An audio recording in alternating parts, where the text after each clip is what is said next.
In this video, we'll show you how to easily update the drivers on your Lenovo laptop. So to do this, first open the settings app on your Lenovo laptop.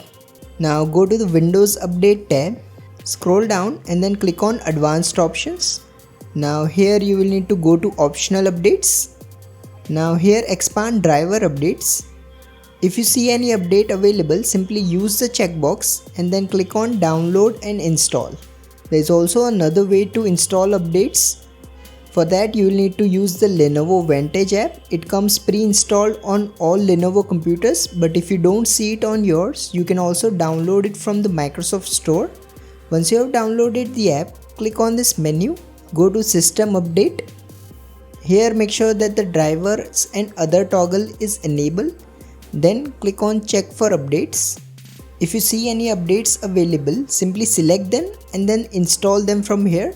You can also check the driver update history from this app. If you find this video useful, please don't forget to like and subscribe to Glitch Guru.